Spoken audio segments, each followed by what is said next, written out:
বাংলায় পরিবর্তনের ডাক বিজেপির। আজ বিজেপির পরিবর্তন যাত্রার দ্বিতীয় দিন। পরিবর্তন যাত্রায় শাহ, নবীন, রাজনাথ, শিবরাজ। আরো একবার জানাই, বাংলায় পরিবর্তনের ডাক বিজেপির এবং বিজেপির পরিবর্তন যাত্রা আর বিজেপির পরিবর্তন যাত্রার আজ দ্বিতীয় দিন। আরো আপডেট দেবে সুস্মিতা, রয়েছে আমার সঙ্গে। সুস্মিতা, বাংলায় পরিবর্তনের ডাক বিজেপির। আজ বিজেপির পরিবর্তন যাত্রা আর পরিবর্তন যাত্রার দ্বিতীয় দিন। পরিবর্তন যাত্রায় শাহ, নবীন, রাজনাথ, শিবরাজ। রাজ্যের 5 জায়গা থেকে বিজেপির পরিবর্তন যাত্রা।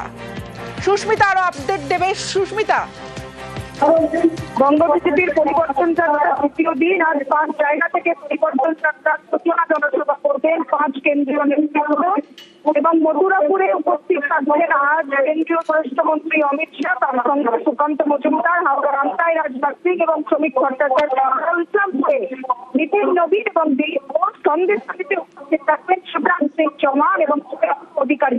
এছাড়া আসনে মিঠুন চক্রবর্তী এবং দেবেন্দ্র ফড়নবিস। 5 জায়গা থেকে বিজেপির পরিবর্তন যাত্রা, সেই পরিবর্তন যাত্রার সূচনা সভা করবেন 5 কেন্দ্রীয় নেতৃত্ব এবং দক্ষিণ চব্বিশ পরগনার অত্যন্ত বিজেপির রাজনৈতিকভাবে গুরুত্বপূর্ণ।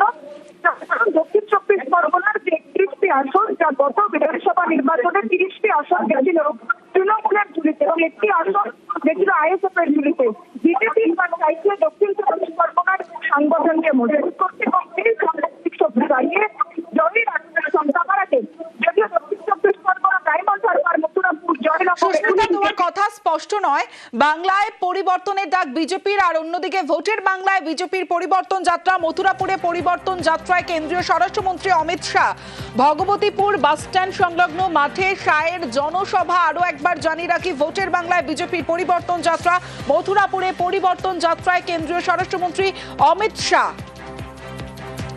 সুস্মিতা রয়েছে আমার সঙ্গে। সুস্মিতা, মথুরাপুরে ভগবতীপুর বাস স্ট্যান্ড সংলগ্ন মাঠে আজ কেন্দ্রীয় স্বরাষ্ট্রমন্ত্রী অমিত শাহ, তিনি আজ তার যে জনসভা, পরিবর্তন যাত্রার সূচনা জনসভা, সেই সূচনা জনসভা সারবেন। সেখানে তার সঙ্গে সুকান্ত মজুমদার উপস্থিত থাকবেন এবং যে কথা বলেছিলাম, দক্ষিণ চব্বিশ পরগনা।